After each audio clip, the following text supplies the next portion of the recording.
Hey, what's going on, guys? My name is Mike, and welcome back to another Genshin Impact video, where today, I just wanted to get something out to where we could sit down and have a chat, where I could come in, sit, and just do a little bit of a glazing session, a bit of an appreciation video, because with Genshin kinda now hitting sort of that middle slump in the middle of, a nation patch. I say that with Luna 6 just around the corner and having even more heaps of content coming.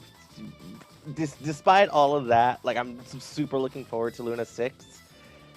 Luna 5 was actually just as exciting for me for arguably very different reasons that I feel like have not hit for a lot of people in some ways, which I do kind of pity in a way, but at the end of the day, we all have our reasons for enjoying these games. But to cut right to the point, it's to celebrate Varka and really just get my personal feelings out about why I genuinely am just so happy with his character, so satisfied with how he turned out. And this is coming from someone who started playing Genshin a year after release during Inazuma and spent probably the first 4 to 6 months, I would say roughly, just not really engaged in the story at all. So I was playing catch up for a number of months afterwards, and then once kind of Sumeru kicked in, that's when I was like fully on board with everything. But that's besides the point, because when it comes to Varka as a character, and this patch as a whole, I know that there are people who I've personally talked to a few of them that are expressive about the fact that they believe that Luna 5 was a filler patch for them in some ways. And a lot of people that also have similar sort of sentiments or outlooks on the game also say that Luna 6 is going to be a filler of some sort, which I completely disagree with on both fronts, because, as I'm kind of alluding to, I'm someone who's very interested in not only the characters, but also the overall world-building lore of the game as well. Even though I don't really have the time or ability to dedicate my own time to really put things together anymore, I'm still following it very closely. And when it comes to the characters, usually I'm taking them up on their first appearances, and then anything else extra that I get out of the quests as well.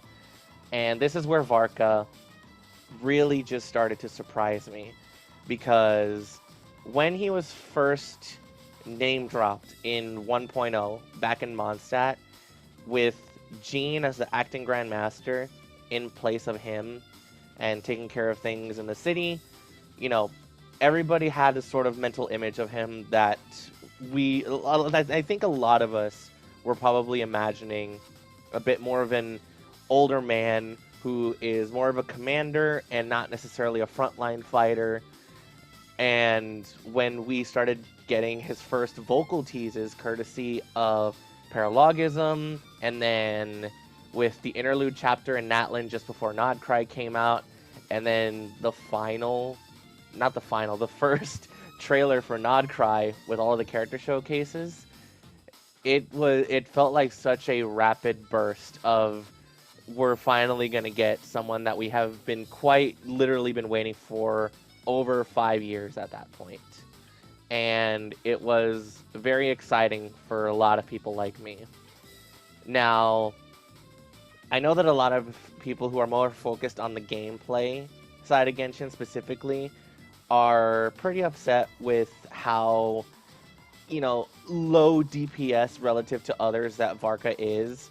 But this is something that I've kind of noticed when looking at some of the Nodcry characters in general, and even in some cases Natlanese characters too, where it seems like Hoyoverse is kind of taking more of an idealistic sort of balancing approach with making it so that certain characters that are hyper specialized are very strong within that specialized role, and characters that are a bit more generalized and fluid can be fit into multiple teams, but they take a general utility or damage hit depending on what they're meant to be. And I know that there are some exceptions to that, like, with maybe Yelan and Xingqiu as Hydro applicators, or even Farina as just one of the best damage buffers in the game, at least as far as I'm aware. But when you look at Varka, he's he's a character that does average damage, and it's not like he's going to be hitting millions even with my level of investment. But I'm just thoroughly both impressed and extremely happy and satisfied with how he came out. Just talking strictly on the gameplay side of things, the fact that he can be slotted into multiple elemental teams as well as built for swirl and the elemental damage itself, it's utterly amazing to me.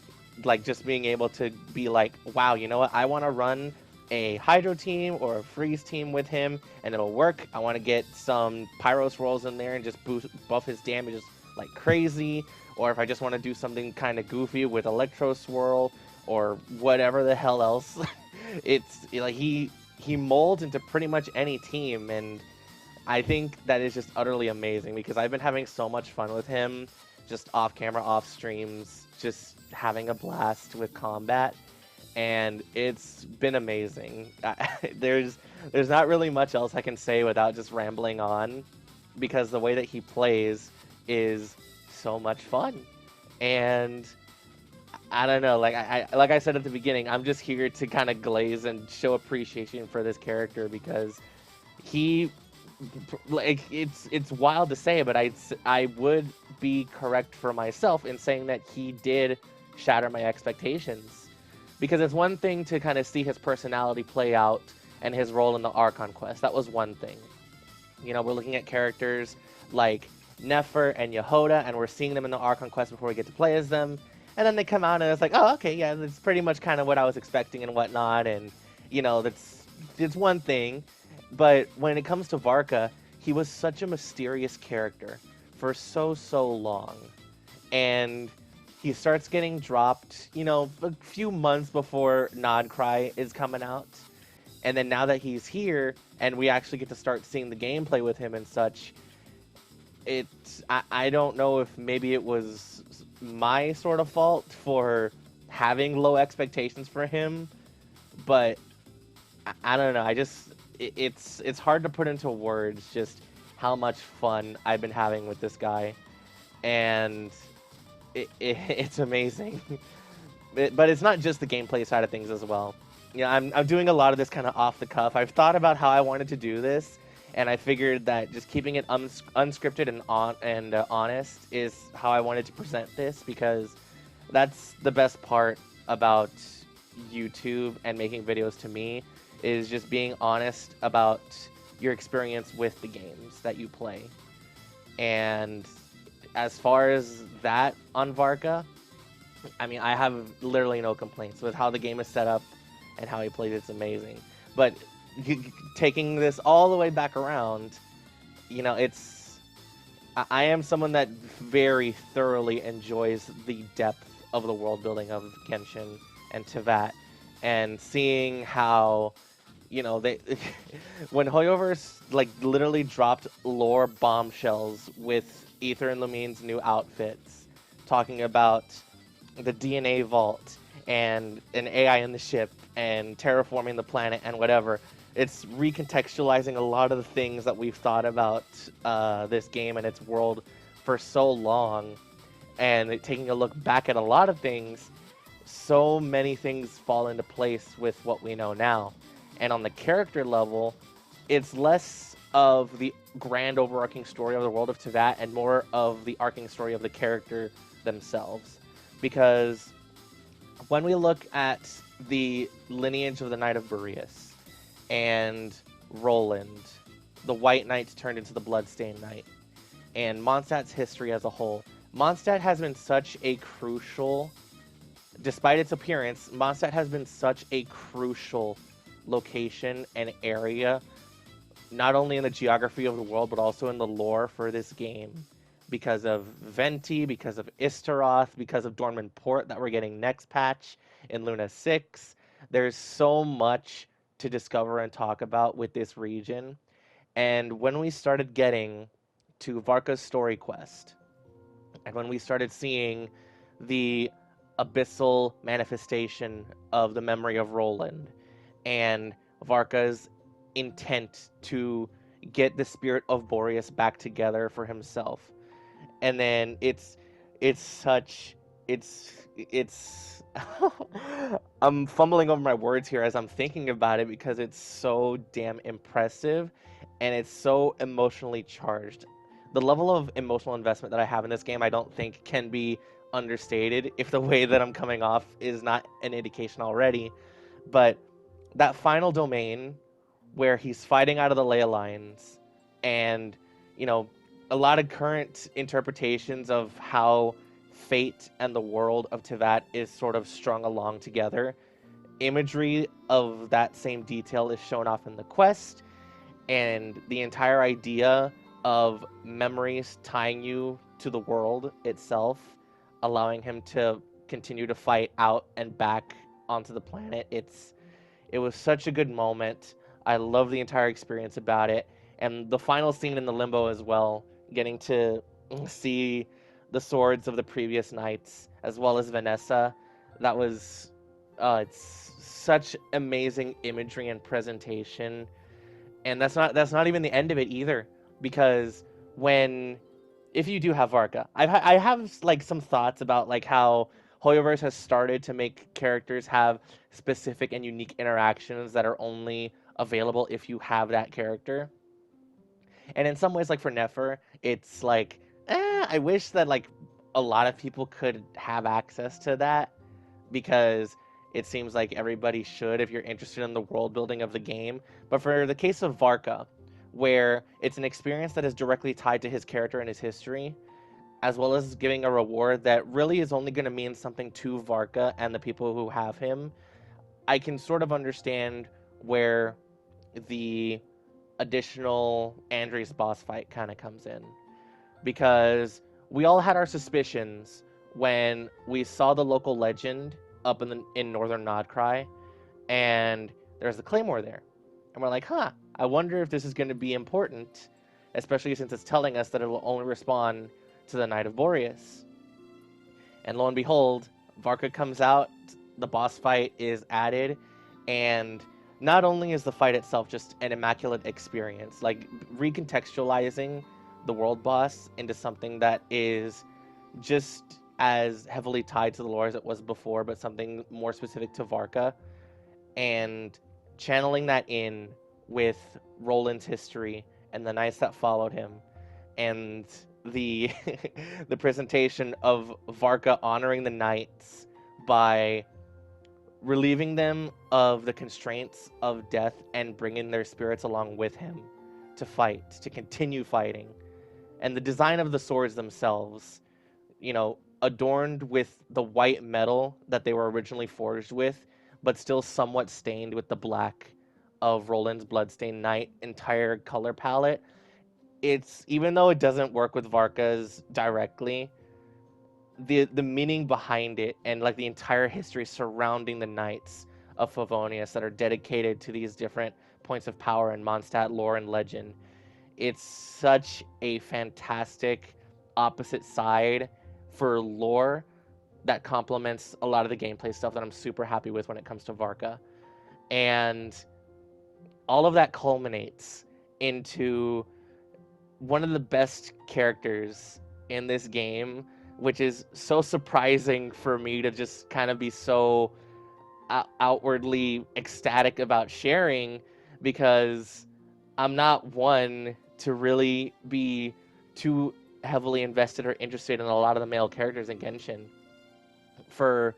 mostly for gameplay reasons, because like for lore, obviously we look at someone like Zhongli and Venti, both of them extremely prominent characters that we all have questions for, and Zhongli's under NDA and Venti doesn't want to say anything, and it's like, well, what about other characters? And it's like, well, for the most part, not a lot of them have as much of a high sticking point outside of, off the top of my head, what have we got? Diluc has some pretty heavy history with the Knights. Obviously, there's Neuvillette as well, who has reclaimed Hydro authority, even still, as of now. And like it's difficult for me to sort of comprehend the fact that someone like Varka has hit so hard, and I'm not upset about it at all. I am so ecstatic that this character has, as much as it may sound like my expectations were low, I think I kept them relatively in check to the point where I am blown away by how fantastic his experience, his character, and the way he plays has just left me astonished. I have loved it start to finish, and it it it always pains me to hear that people are unsatisfied because quite evidently Genshin is one of my favorite video games of all time. I am proud to be a part of this game and experience the entire journey that is giving us. It is a game as a service, full stop. And investing monetarily in it to further support that long-term journey is something that I am continuously willing to do because Hoiverse keeps on one-upping themselves. It's phenomenal. I remember saying to myself when Fontaine released, how is Natlin going to be any better? And then Natlin blew me away even harder than Fontaine did. And while Natlin as a whole still is held in my heart as my personal favorite nation, Nodcry has a lot of fantastic things that I also remember fondly as well. And I could definitely argue with myself, like, yeah, this definitely is like another level step up. It's phenomenal. And on the character by character level, obviously, I think it's continuous improvements. When to put it in perspective, Linnea has been revealed, and we know that she's going to be a lunar crystallized support. Just like how Itlo is the 4-star support, Linnea is going to be the 5-star. And while I completely acknowledge the fact that that is going to be very beneficial for lunar crystallized teams, and I do think that she is adorable, because I already have Itlua and Zibai, I'm content with skipping her for now. But I am going to take the opportunity as well to pull for Chaska. I'm going to see what I can do, because as I'm recording this, I have a guarantee. Low pity. We'll see how that goes. Maybe I'll make a video on it. We'll see. But that's because, like, I just had a discussion with a friend the other day, like, why are you going to pull for Chaska? And it's like, because I like her? Like, is that not enough of a reason in a game like Genshin to just want to have a character? I failed the 50-50 the first time around. That's why I don't have her right now. And I forgot what I was sort of playing around at the time. I don't remember if it was before or after Moika and Citlali. It might have been after and coming into Nodcry. I completely forget. But the point I'm making is that this was sort of the idea that I also had coming up to Varka's banner here in Luna 5, where I was like, you know what? After everything we've been through, I started Luna 1 saying I wasn't interested, but I'm going to give it a shot and see if I can get Varka, because I just liked him. And when I ran that trial run, he had me, and I was like, okay, I will be very upset if I don't get him, but if I do, I'm going to be so happy. And here we are today, just before Luna 6 is going to take off. And I'm as happy as can be. The story quest, his appearance in the Archon quest, how he plays, the way that he molds into so many teams so well, it's phenomenal. And I think he can be built in a number of different ways. And, on the topic of, like, unique interactions that are specific to one character, I went back and I also saw the couple of unique interactions outside of the Andreas boss that was added for the weapon skin. And it's just a lot of nice touches to add on top of everything that ties a unique character together. And it's something that I just hope that kind of comes across in a video like this, which I understand is super off the cuff. It might not be a type of video for everyone. It's a very long-winded one at that. I know for that for sure. But spewing out just random compliments like this for a game and a character that I love so much, alongside that, I hope I hope it comes across as, genuine passion and adoration for a game and an experience that has given so much to me after so long, to the point where I just want to be able to give back and hope that someone out there, whether you're a player or someone else heavily involved in the game on some level, there is a genuine love and appreciation for everything that you do, for every character that comes out. And for you as a player, even if someone comes out and they may not be the most interesting to you, even if it's not the patch that was the most exciting for you, if there wasn't an Archon quest, if there wasn't a story quest for a character you've been waiting for, everything that this game produces to me is all extremely special. Because again, even in the same breath, I'm saying that I'm not interested in pulling for Linnea for myself. I still am really looking forward to finding out what her relationship specifically with the Adventurers Guild is, what she knows, how she acts. The fact that she is a fae similar to Flynn's is really freaking interesting. Jack Frost, her little buddy, is so cute, and also from Snezhnaya, and there apparently are different other types of fae as well. There's always so much to learn, and every new character that gets added has so much love and dedication given to their development and their place in the story. It, even for someone like Emily, Emily has been showing up a lot more since her debut at the end of Fontaine, and it's characters like her and Yelan. Typically, they're the last ones added just before a new nation, and hardly anyone pulls for them. But there's always some place special in this game for those types of characters. And whatever you think of Varka, I hope that it kind of comes across from me that at the very least, I don't think he's any different. I'm so happy with how he was added. I love how he plays. He's so much fun. And I I have no other words to describe how amazing this has been. I love this game so much, and we'll be looking forward to what the future holds for more characters as well as Snezhnaya once things are all over. Because, rumors are rumbling that, you know, Hoyoverse intends for Genshin to go on for another 10 years, which is going to be a tough one for me, but I will be here every step of the way, at the very least interested, if not playing. We'll see how that goes. My full intent as of this moment is to continue keep on playing. I do not want to stop. I love this game. I love these characters. It's so amazing, and it feels like we're just getting started. So with that being said, I know it's been a bit of a long one, but I hope for those of you all who stuck around to the end to listen to me yap, that you enjoyed. Go ahead and share your thoughts down below in the comments if you agree with me or disagree with me. Just, be civil about it. Everybody's entitled to their own opinions and whatnot. Because at the end of the day, the reason why we're all here is because we love this game. For one reason or another. If you're someone who enjoys the high damage, if you're someone that heavily invests for the end game, if you're someone that just gets on to pull for the characters that you like and do the Archon quests, if you're someone that just does, or if you're someone that hard focuses on the lore as well, and you do everything you can to learn about this world and connect everything. This game has so much for so many different types of players, and I love it.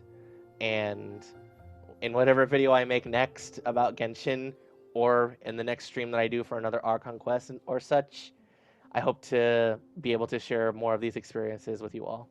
So with that being said, thank you all so very much for watching. Thank you for listening if you made it all the way to the end. And yeah, I will see you all in the next one. Take care, everybody.